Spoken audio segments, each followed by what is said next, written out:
Senator Pat Spearman, who represents North Las Vegas in the Nevada Senate, to which she was first elected in 2012. She currently serves as co-majority whip. In 2017, Senator Spearman led the revived effort to ratify the Equal Rights Amendment, with Nevada becoming the first state in 35 years to ratify the amendment.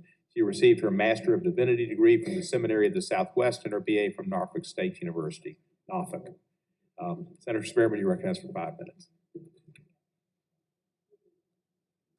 Thank you, and good morning, Chairman Nadler and Chairman Coleman, Ranking Member Johnson. For the record, I'm Pat Spearman. I represent Senate District 1 in the great state of Nevada. It's an honor to be here today to discuss the Equal Rights Amendment. On March 22nd, 2017, 45 years after the ERA was submitted to Congress, Nevada became the first state to ratify the ERA after the expiration of the June 30th deadline. The state of Illinois followed with ratification on May the 30th. It was my great privilege to sponsor Senate Joint Resolution 2, which supported Nevada's ratification in 2017. When this resolution was discussed, one of the questions always asked, is the ERA necessary? And I continue to see evidence of the need for the ERA every day. In a 1997 article in the William and Mary Journal of Women and Law, they concluded that the need for a federal equal rights amendment remains as compelling today as it was in 1978, when the now Supreme Court Justice Ruth Bader Ginsburg wrote in the Harvard Women's Law Journal, with the Equal Rights Amendment, we may expect Congress and the state legislators to undertake in earnest, systematically, and pervasively the law revised, so long deferred. And in the event of legislative default, the courts will have an unassailable basis to apply the bedrock principle: all men and women are created equal. Pay equity, or maybe I should say pay inequity, is still a significant concern. Although the gender pay gap is narrowing, according to the Pew Research Center, women in the United States earn just 80% of what their male counterparts earn. Women of color, Black women typically, make only 60%, and Latinas make only 50% of what white, non-Hispanic male counterparts make. A common theme of workforce issues for women is the lack of paid leave and affordable childcare. In Nevada, the legislature is currently considering a measure that would require a private employer with 50 or more employees to provide paid leave to each employee. Just last week, the Nevada Senate passed Senate Bill 166 to ensure equal pay for equal work and penalize employers who practice paid discrimination. The Nevada Assembly will hear the bill soon, and I anticipate the bill will pass as well.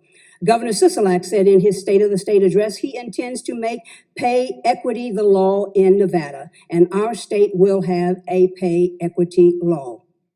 Moreover, when it comes to crimes against women, we continue to suffer from victim blaming, such as shame, stigma, and the ingraining of guilt upon the female victim. The Civil Rights Act of 1964 prohibits employment discrimination based on race, sex, color, national origin, or religion. But sexual harassment became codified in U.S. law based upon sexual harassment cases in 1970s and the 1980s. The EEOC saw a 13% increase of workers alleging sexual harassment from fiscal year 2017 to fiscal year 2018.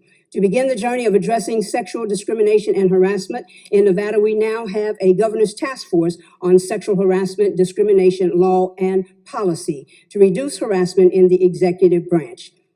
February 4th, 2019, the Nevada legislature became the first female majority legislature in the country. Women now hold 51% of the 63 legislative seats, and nationally, the number of legislative seats also increased. We celebrate the fact that Congress has 23% more women, but the struggle continues and the work is not done.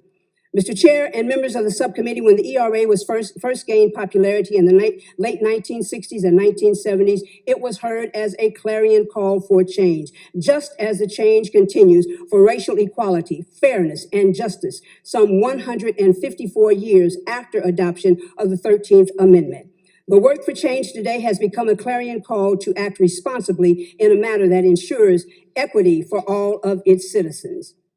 Mr. Chairman, And members of the subcommittee, I'm before you today because I believe from the bottom of my heart in the foundations of the ERA for all people.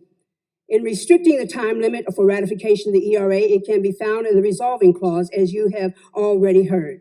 But now is the time to show the global neighborhood that we as Americans, to show the global neighborhood that when it comes to equality, we lead for all. Equality for justice has never been given. Never. Each generation has always had to fight for the equal justice and the equal rights that they so deserve. Vietnam veterans persisted to get healthcare recognition. HIV/AIDS persisted to ensure their human dignity, and members of the LGBTQ community persisted to gain marriage equality. Persistence, faith, and hope fuel the indomitable spirit of this movement, and we must honor the sacrifices of our mothers and our grandmothers. We must commit to the preservation of justice and equality for our posterity. Mr. Chairman and members of the subcommittee, we got tired, but we did not faint. We became weary, but we did not stop.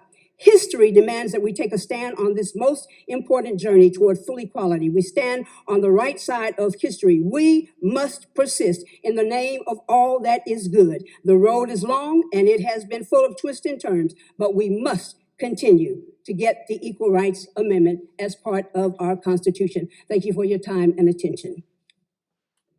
Thank you, Senator. Kulik, can't do that.